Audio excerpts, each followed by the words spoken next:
Hello everyone, আমি পৌশালী চলে এলাম আজকের প্রথম ভিডিও নিয়ে। প্রথমেই বলি সকলকে ভেরি গুড মর্নিং। আশা করছি তোমরা সবাই খুব ভালো আছো। আজকের প্রথম এই ভিডিওতে যে বিষয়টা নিয়ে কথা বলতে এসেছি সেটা অবশ্যই দেবদার খাদানের টিজার রিলেটেড, কিন্তু যে ব্যাপারটা নিয়ে কথা বলবো সেটা আমাদের ভীষণভাবে আশাহত করেছে। মানে এটা আমাদের এক্সপেকটেশনের বাইরে ছিল, এমন একটা বিষয় নিয়ে এখন কথা বলবো। তোমরা অনেকেই দেখেছো, থাম্বনেল দেখেছো, হেডলাইন দেখেছো, তোমরা এবার গোটা ভিডিওটা দেখো। এবং আমি এই ভিডিওটা শুরুতে একটাই কথা বলতে চাই, যদি তোমাদের মনে হয় যে আমি ঠিকঠাক মানে যুক্তিযুক্ত কথাবার্তা বলতে পারলাম তাহলে আমাকে কমেন্ট বক্সে লিখে জানিও। আর যদি মনে হয় যে না আমি ভুল বলছি তাহলে সেটাও আমাকে কমেন্ট বক্সে তোমরা ধরিয়ে দিও। মানে তোমাদের কি যুক্তি সেটাও কমেন্ট বক্সে লিখতে কেউ ভুলো না। আসছি এক একটা করে পয়েন্ট। প্রথমে বলি কি ব্যাপার নিয়ে কথা বলবো। বাংলাদেশের প্রথম সারির একটি মিডিয়া চ্যানেল, যে চ্যানেলের পক্ষ থেকে আমরা অনেক উপকৃতও হয়েছি। মিথ্যে কথা কেন বলবো, আমরা যখন সাকিব ভাইয়ার রজত জয়ন্তী সেলিব্রেট করলাম ওই চ্যানেল থেকে আমাদের নিয়ে নিউজ হলো। এছাড়াও ওই চ্যানেল খুব ভালো ভালো কিছু খবর করে। রিসেন্ট টাইমে যখন বাংলাদেশের ছাত্র আন্দোলন হলো, বন্যা হয়ে গেল, তখন ওই মিডিয়া চ্যানেলের নিউজ দেখে আমরা সেগুলোকে ভিডিও আকারে প্রেজেন্ট করেছি এবং আমরা সবসময়ের জন্য ক্রেডিটও দিয়েছি চ্যানেলটিকে। তো এরকম একটা চ্যানেল যাদের ওপর আমাদের প্রচণ্ড রকমের একটা ভালো লাগা ছিল, সেটা কোথাও গিয়ে আজকে একটা আশাহতর জায়গায় পরিণত হয়েছে। কারণ এই চ্যানেলটি দেবদার খাদানের টিজার নিয়ে নেগেটিভিটি করে ফেলেছে এবং তারা হেডলাইনে লিখছে যে 2 চামচ কেজিএফ এবং পুষ্পার সংমিশ্রণে তৈরি দেবের খাদান টিজার। আমি কমেন্ট বক্সে লিঙ্ক দিয়ে রাখবো যাতে তোমরা সেখান থেকে গিয়ে দেখে ফেলতে পারো বিষয়টা। আমার ভিডিওটা আগে শুনে নাও বা দেখে নাও, তারপরে তোমরা গিয়ে ওই নিউজ চ্যানেলের নিউজটাও দেখে নাও। তারা বলছেন বেশ কিছু কথা। প্রথমত বলছেন যেটা তারা হেডলাইন করেছেন, যে নেটিজেনরা বলছে যে এই খাদানের টিজারটা নাকি কেজিএফ এবং পুষ্পার সংমিশ্রণে তৈরি হয়েছে। আচ্ছা, আমি একটা বিষয় একটু মনে করাতে চাই।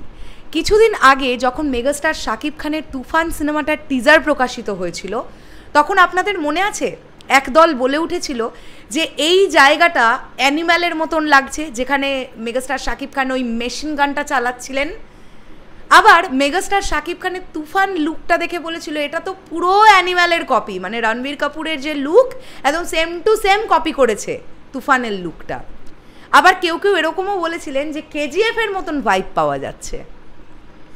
তাহলে কিছুদিন আগে তুফান সিনেমাকেও এটা ফেস করতে হয়েছে। অ্যাকচুয়ালি কি জানেন, যারা এই ধরনের কথাবার্তাগুলো বলে না তাদের কাজই এটা। তারা কোনো ভালো জিনিসকে ইন্সপায়ার করতে পারে না, সাপোর্ট করতে পারে না। আজকে এটা দেবদা বলে নয়, যেখানে বাংলাদেশের মেগাস্টার শাকিব খানের তুফান সিনেমা নিয়েও এরকম নেগেটিভিটি হয়, সেখানে খাদান নিয়ে নেগেটিভিটি হচ্ছে, এটা অত্যাশ্চর্য কিছু বিষয় নয়। এখন ব্যাপারটা হচ্ছে প্রথম সারির একটি মিডিয়া চ্যানেল হিসেবে যদি আপনারা এগুলোকে এভাবে প্রমোট করেন তাহলে সেটা কেমন লাগে, এই প্রশ্নটা আমার আছে। এবারে আপনারা আমাকে যুক্তিটা দিতেই পারেন যে তুফান যখন রিলিজ হলো তখন তো পশ্চিমবাংলারও কত প্রথম সারির মিডিয়া চ্যানেল তারা অনেক নেগেটিভিটি করলো, কই তখন তো আপনারা কিছু বলেননি। বলেছিলাম শরৎ মিউজিক বেঞ্চেস টিম সর্বসময় সরব ছিল, কোনো কিছুর নেগেটিভিটি নিয়েই Sharat music benches team all time সরব ছিল, সরব আছে, সরব থাকবে। এবং যদি আপনারা এই যুক্তিটাই দেন তাহলে তাদের সঙ্গে আপনাদের তফাৎটা কি রইল? এখন যে দুটো সিনেমা নিয়ে আমরা কথা বলছি, তুফান এবং খাদান, এই দুটো সিনেমার মুখ্য যে দুই মুখ মেগাস্টার শাকিব খান এবং দেব, তারা দুজনেরই লক্ষ্যটা এক, যে বাংলা সিনেমার কিভাবে উন্নতি ঘটানো যায়, মেনস্ট্রিম মশালা ছবি বাংলায় আরও কত বেশি বেশি হতে পারে, যেটার জন্য সিঙ্গল স্ক্রিনগুলো আবার উজ্জীবিত হয়ে উঠবে, আবার ইয়াং ক্রাউড দলে দলে দৌড়বে বাংলা সিনেমা দেখার জন্যে। মানে যখন তারা south Indian cinema Pushpa 2, KGF, Kantara, Salaar এগুলো দেখার জন্য দৌড়োয়, তখন তারা একটা তুফান, একটা খাদান দেখার জন্য সিনেমা হলে ছুটবে। এই লক্ষ্যটাই এই দুটো মানুষের। সেখানে আপনারা কিভাবে বিভেদ ঘটাতে পারেন? আমি আরও কিছু কথা বলি। প্রিভিয়াসলি আপনারা যে কোনো ইন্টারভিউ সেশন চেক করে নেবেন, যখন মেগাস্টার শাকিব খান দেবদার সম্পর্কে কিছু বলেছেন, তিনি সর্বসময় বলেছেন দেব তো আমার ছোট ভাইয়ের মতন, ও প্রচণ্ড ভালো একজন অভিনেতা, ও খুব ভালোভাবে বাংলা সিনেমাকে এগিয়ে নিয়ে যাওয়ার চেষ্টা করছে। উল্টো দিকে যখন দেবদাকে সাকিব ভাইয়া সম্পর্কে কোনো প্রশ্ন করা হয়েছে তখন দেবদা প্রচুর সম্মানের সঙ্গে সাকিব ভাইয়াকে নিয়ে অনেক ইতিবাচক মন্তব্য করেছেন। তাহলে তাঁরা তো দুজনে খুব ভালো আছেন। মাঝখান থেকে কিছু টিআরপি গেইন করার জন্যে এবং কিছু মানুষকে ইনস্টিগেট করার জন্যে এই ধরনের খবরগুলো এইভাবে প্রেজেন্ট করার কি খুব দরকার আছে? এটা গেল আমার 1 নম্বর পয়েন্ট। 2 নম্বর পয়েন্ট আমার যেটা আরও খারাপ লেগেছে, আপনারা আপনাদের এই নিউজটার মধ্যে বলছেন যেখানে শাকিব খানের তুফান সিনেমার টিজার ঘন্টার মধ্যে মিলিয়ন ভিউজ ক্রস করে যায়, সেখানে দেবের খাদান 7 ঘন্টাতেও 2 লক্ষ ভিউজ ছুঁতে পারেনি। আপনাদের এটা বক্তব্য। এইবারে একটা পয়েন্ট আপনাদেরকে বলি, আপনারা এই কথাটা বলে আসলে অপমানটা কাকে করলেন একটু ভেবে দেখবেন। দেবদাকে অপমান করলেন, মানে তার ফেলিয়ারনেস নিয়ে কথা বললেন, নাকি মেগাস্টার শাকিব খানকেই আপনারা অজান্তেই অপমান করে ফেললেন?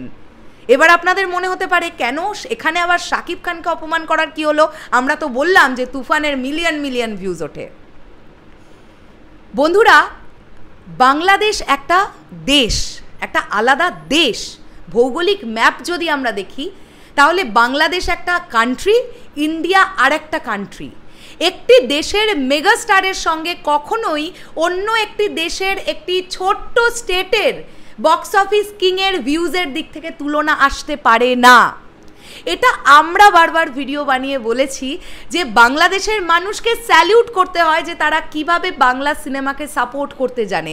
সর্বোপরি তারা তাদের ল্যাঙ্গুয়েজ, তারা তাদের মাদার টাং, মাতৃভাষা বাংলাকে কতটা সম্মান করতে পারে, যে কারণের জন্যে ভাই বাংলাদেশ থেকে বক্স অফিসে বাংলা একটা সিনেমা 35 কোটি 40 কোটির বক্স অফিস দেখে ভাই, এটা আমরা গর্ব করে বলেছি।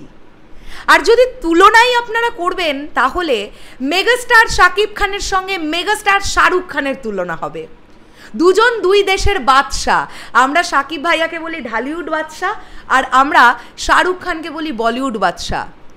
তুলনা তো হবে তাহলে তাদের মধ্যে। আমরা এটা নিয়েও বারবার ভিডিও বানিয়েছি, তাদের অ্যাচিভমেন্ট নিয়ে দুজনের মধ্যে আমরা তুলনা নয়, আমরা তাদের যদি আমরা সেভাবে নিরিখে বিচার করি না, তাদের সাকসেস রেট মোটামুটি একরকম তাদের সাকসেস গ্রাফ রেট গেছে, তো তুলনা তো তাদের সঙ্গে হবে। এবারে আপনারা আমাকে যুক্তি দিতে পারেন যে তাহলে আমরা তো বাংলার নায়ক নিয়ে কথা বলছি, এখানে আমরা কেন শাহরুখ খানকে নিয়ে কথা বলবো? তিনি তো বলিউডের নায়ক। যদি আপনারা তাই বলেন তাহলেও আমার কাছে একটা যুক্তি আছে। বাংলাদেশ একটা গোটা দেশ যেখানে সমস্ত মানুষ বাংলা ভাষায় কথা বলে, তাদের ভাষাটাই বাংলা। আর ইন্ডিয়া একটা এমন দেশ যেখানে প্রচুর ভাষাভাষী মানুষ বাস করেন, প্রত্যেকের ল্যাঙ্গুয়েজ কিন্তু বাংলা নয়। তাই কখনোই তুলনা আসবে না। ওই আবারও সেমই কথা, একটা দেশের সঙ্গে একটা অন্য দেশের একটা স্টেটের তুলনা কোনো দিনই আসবে না। যদি আপনারা পশ্চিমবাংলার কথাই বলেন, দেখবেন খুব যদি একটু সার্ভে করে দেখা যায় পশ্চিমবাংলাতেও এমন বেশ কিছু মানুষ বসবাস করেন যাদের মাদার টাং বাংলা নয়, কিন্তু তারা পশ্চিমবাংলায় বসবাস করে। এবং যেটা আমরা বারবারই বলি যে রিসেন্ট টাইমে বাংলা, আমাদের টলিউড ইন্ডাস্ট্রির কথা বলছি, মেন স্ট্রিম মশালা ছবি গুটি কয়েক হতে হতে হতে হতে দর্শকের মন থেকে সেই ব্যাপারটাই চলে গেছে যে বাংলা ইন্ডাস্ট্রি কিছু করে দেখাতে পারে। আর এখান থেকে আমি আরও একটা কথা তুলি, এই যে যারা বলছে না যে কেজিএফের কপি, পুষ্পার কপি, অ্যানিম্যালের কপি, আমি বলবো ভাই তোমরা যারা এই ধরনের কথা বলছো তোমরা একটু ভেবে দেখো, তোমরা নিজেরাই নিজেদের মুখে কিন্তু ঠাস ঠাস করে থাপ্পড় মারছো। কেন জানো? বাংলা সিনেমার বাজেট 10 কোটি 12 কোটির ওপরে নয়। তুফানের কথাই যদি আমরা বলি, ওই বাজেট দিয়ে ডিরেক্টর রাইহান রাফি যেভাবে ছবিটাকে এক্সিকিউট করেছেন, তাতে করে যদি তুলনা হয় সাউথ ইন্ডিয়ান ছবির সঙ্গে, তাতে করে তো বাংলা সিনেমার গর্ব সেটা। আপনারা দেখুন পাই টু পাই কপি করে দিয়েছে কিনা। ইন্সপিরেশন হওয়া যাবে না, ইন্সপায়ার হওয়া যাবে না, এটা কোন সংবিধানে লেখা আছে আপনারা বলুন তো? যাই কিছু একটা বাংলা ইন্ডাস্ট্রি করতে যাবে, কি বলি ওপার বাংলা, কি বলি এপার বাংলা, কিছু আপনারা আছেনই যারা একদম চিৎকার করে প্রোটেস্ট করতে শুরু করে দেবেন যে কপি ভাই, কপি, রিমেক, কপি। আপনারা কপি আর ইন্সপিরেশনের মধ্যে ফারাকটাই ভুলে গেছেন। অ্যাকচুয়ালি আমার মনে হয় আপনাদের মতন অডিয়েন্সরা আপনারা সিনেমা হলে গিয়ে সিনেমাটাই দেখেন না, আপনাদের বাকি ওই সোশ্যাল মিডিয়াটুকুই। তাই পারলে সিনেমা হলে গিয়ে সিনেমাটা দেখবেন। এটা একটা আমার অনুরোধ থাকলো আপনাদের প্রতি। তো এই বিষয়টা আমার খুবই খারাপ লাগলো, তাই আমি এটা নিয়ে ভিডিও বানাতে এসেছি। এবং চলে যাওয়ার আগে বলি, যে দুটি মানুষকে নিয়ে কথা বললাম, মেগাস্টার শাকিব খান এবং টলিউডের বক্স অফিস কিং দেবদা, তাদের দুজনের মন মানসিকতা সমান। তারা দুজন সর্বোপরি দুজন ভালো মানুষ। আপনারা মনে করে দেখবেন, যে সময় পশ্চিমবাংলায় তুফান রিলিজ হলো না, সেই সময় কোনো বান্দা একটা টুইট করেনি। সবার ফাট ছিল যে এরকম একটা সিনেমা বাংলায় করে ফেলছে ভাই, এবার কি হবে, আমাদের তো ভাত মনে হয় এবার মারা যাবে। সেই সময় কেউ করেনি টুইট। এই একটা মানুষ দেবদা, যে টুইট করে বলেছিল আপনাদের কাছের প্রেক্ষাগৃহে পশ্চিমবাংলায় তুফান আসছে, আপনারা হল ভরিয়ে গিয়ে তুফান দেখুন। আবার উল্টো দিকে শাকিব ভাইয়াকে নিয়ে কী বলবো, তার প্রচুর প্রচুর প্রচুর মানে অ্যাচিভমেন্ট, ক্রেডিট। তিনি যে ভালো মানুষ সেটা প্রত্যেকটা মুহূর্তে আমরা বলতে পারি, আমরা বুঝতে পারি। আরও একটা বিষয়, শাকিবিয়ান্স এবং দেভিয়ান্স, এই যে দুই পক্ষের যারা ফ্যানরা আছেন, এই দুজন নায়কের, আসল যারা শাকিবিয়ান্স, আসল যারা দেভিয়ান্স, আমার মনে হয় তারা কেউ কোনো দিন কোনো শাকিবিয়ান দেবদার খাদান নিয়ে কোনো নেগেটিভিটি করতে পারে না। আবার উল্টো দিক থেকে কোনো দেভিয়ান শাকিব ভাইয়ার কোনো মেনস্ট্রিম মশালা ছবি নিয়ে কোনো নেগেটিভিটি করতে পারে না। এটা আমার বিশ্বাস, এটা আমার বিশ্বাস। মাঝখান থেকে কিছু লোকজন চেষ্টা করেছিল এই দুই ফ্যান বেজের মধ্যে ওয়ার লাগিয়ে দেওয়ার, যুদ্ধ লাগিয়ে দেওয়ার, কিন্তু তারা আনসাকসেসফুল। এখনও চেষ্টা চালিয়ে যাচ্ছে, কিন্তু তারা সাকসেস পাবে না, সম্ভব নয়। কেননা এই বোথ ফ্যান বেস না, এই অপর দুজন সুপারস্টার মেগাস্টারকে রেসপেক্ট করতে জানে।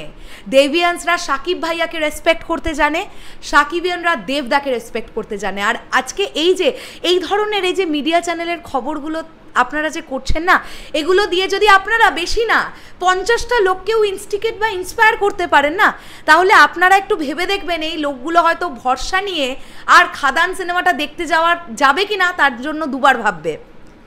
আপনারা এরকম ইনস্টিগেট করবেন না দয়া করে। কে বলতে পারে খাদান বাংলাদেশে মুক্তি পাবেই, হয়তো পেতেও তো পারে। কেননা দেবদার তো প্রচুর ফ্যান আছে পশ্চিমবাংলায়, যেমন আমাদের পশ্চিমবাংলায় যেমন বেশ অনেক শাকিবিয়ান্স আছে, তেমন বাংলাদেশে কিন্তু দেভিয়ান্সও আছে প্রচুর। কাজে তারা খাদান নিশ্চয়ই দেখতে যাবে। দিনের শেষে গিয়ে বলুন না কটা বিগ বাজেটের ফিল্ম তৈরি হয় বাংলা ইন্ডাস্ট্রিতে। আমি বাংলাদেশের কথাও বলছি, আমি এপার বাংলার কথাও বলছি। এই দুটো মানুষের ওপরে বক্স অফিসের ভরসাটা রাখা যাচ্ছে। ওপার বাংলায় মেগাস্টার শাকিব খান, এপার বাংলায় দেবদা। প্রযোজনা সংস্থা টাকা লগ্নি করছে, তারা জানে যে দিনের শেষে গিয়ে মানি ব্যাক গ্যারেন্টিটা তারা পাবে। তো আপনারা যদি এই সময় এসে এরকম অপপ্রচার করেন, তাহলে আশা করবেন, আপনারা এটা ভেবে দেখবেন, দিনের শেষে গিয়ে হয়তো আপনারা দুই দেশ বিভেদ করতে গিয়ে বাংলা সিনেমাটার মধ্যেই বিভেদ এনে দিচ্ছেন। তাই মাতৃভাষাটাকে অন্তত বিভেদ করবেন না। আমিও বাংলা ভাষায় কথা বলছি, আপনিও বাংলা ভাষায় কথা বলেন, তাই আমাদের ল্যাঙ্গুয়েজটা তো বাংলা। হয়তো বলার প্যাটার্ন কোনো কোনো জায়গা বিশেষে আলাদা, কিন্তু বাংলা সিনেমা নিয়ে অপপ্রচার করবেন না প্লিজ। বিশ্বাস করুন, মেনস্ট্রিম মশালা ছবির পরিমাণ অনেক কমে গেছে। যদি আপনারা একটু সাপোর্ট করেন না, তাহলে খাদানের মতন আরও অনেক সিনেমা পশ্চিমবাংলায় দাঁড়িয়ে হবে, এবং তুফানের মতনও আরও অনেক সিনেমা বাংলাদেশের মাটিতে দাঁড়িয়ে হবে, যেটা দুই ইন্ডাস্ট্রির জন্যেই ভীষণ মঙ্গলদায়ক। শেষ করলাম ভিডিওটা। যদি কিছু ভুল বলে থাকি ক্ষমা করবেন। আমি যে কটা কথা বললাম সে কটা একদম মনের ভেতর থেকে বললাম, এবং এই কথাগুলো বলার জন্য আমার কোনো রিগ্রেট নেই। আমি যদি ব্যক্তিগতভাবে কাউকে হার্ট করে থাকি সেই জন্য আমি দুঃখিত।